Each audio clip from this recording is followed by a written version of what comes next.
state-owned enterprise whose charges are about to go up is the Gambia Civil Aviation Authority, the GCAA. Beginning next month, March, everybody entering and leaving the country through Banjul International Airport will pay more for handling and security services. That includes the controversial security charge paid physically to the American company 𝒄𝒏𝒊𝒔. It is a levy that no Gambian supports apart from the privileged diplomatic passport holders who don't have to pay the $1,000 or $20 fee whether entering or leaving. A report by the National Audit Office has left us in no doubt about the murky nature of this deal. And after going through the full audit report, Alhaji Barrow shares his frank thoughts on the involvement of the presidency in the whole 𝒄𝒏𝒊𝒔 affair. Peter, along with your listeners, please allow me to devolve into insufferable smugness and say I told you so. Yes, I told you that this Gambia government contract with 𝒄𝒏𝒊𝒔 stings to the high heavens. This is my third opinion piece on this 𝒄𝒏𝒊𝒔 abusive contract. The first was when the GCAA decided to fire a bright young man because he complained about the 𝒄𝒏𝒊𝒔 deal. The second opinion piece was about what 𝒄𝒏𝒊𝒔 does with our data. We still don't know. You may think I will be tired of talking about 𝒄𝒏𝒊𝒔 since, like most things, no one really cares enough. And Peter, I honestly don't know what keeps me going, but few things bother me as much as any form of abuse of a people. And in case you haven't read it, the audit report on this 𝒄𝒏𝒊𝒔 contract is as abusive as they come. The audit report is an indictment of the Barrow government and lays bare the abusive nature of 𝒄𝒏𝒊𝒔. Sadder, this abuse could have been prevented by a simple online search about 𝒄𝒏𝒊𝒔 operations in Africa. Apparently, our folks supposedly conducted study tours before they signed this contract. Quite incredible. The African, particularly the Gambian, will sign or support anything if it temporarily benefits them, no matter how much it is harmful to the people. That's what this rat race and individualism has led us to. That's why you see a lot of individual success but collective failure.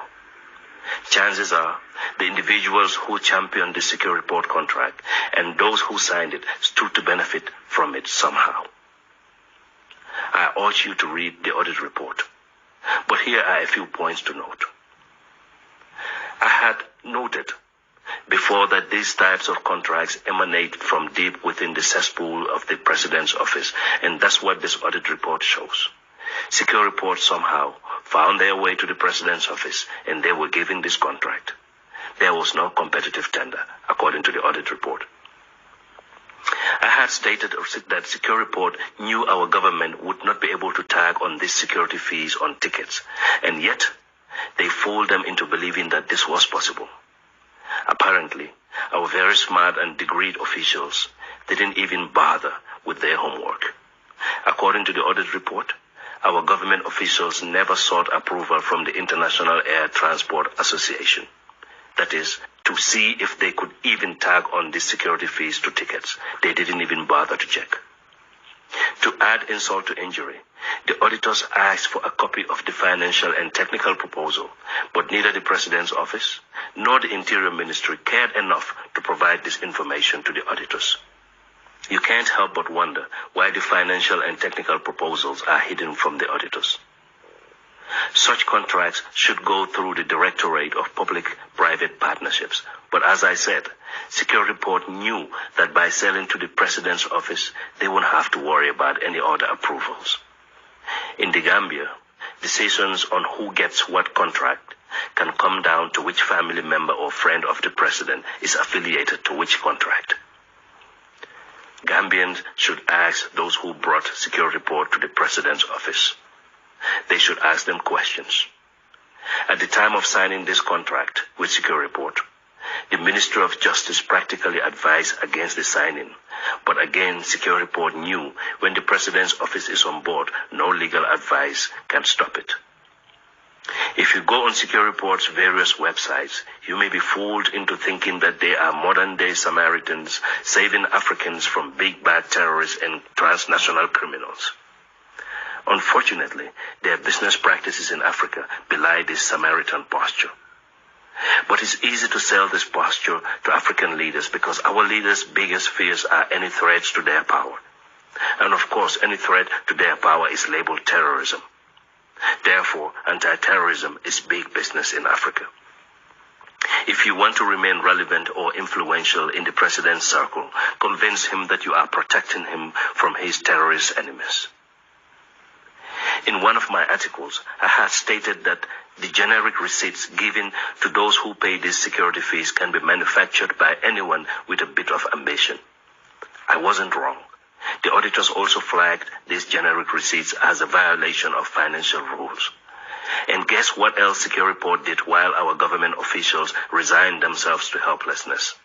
Security Report opened a few bank accounts on their own without involving the government, contrary to the agreement they had, while our officials looked on. I can keep going on and on about this financial abuse of the Gambian people, but I hope I have raised enough interest for people to go and read this audit report for themselves. I am afraid that, like all cases of corruption, this we will complain about, and by tomorrow we will be speculating on who the next vice president should be, as if that makes any difference for our poor people. Someone will be angry that I keep talking about this security report deal and will try to defend it by attacking me and not the audit report. Government officials will defend their actions and the secrecy of this deal because they are saving us from big bad terrorists after all. Or promises will be made that they will look into this, but they won't. This contract emanated from the president's office after all. And Peter, as usual, we the people will complain and move on. Or rather, a few of us will complain.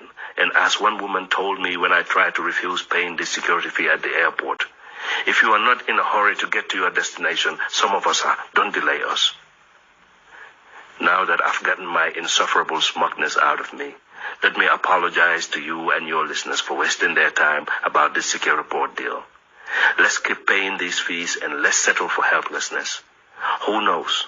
One day our prayers may actually be accepted and we will live happily ever after. Meanwhile, a people deserve what they accept.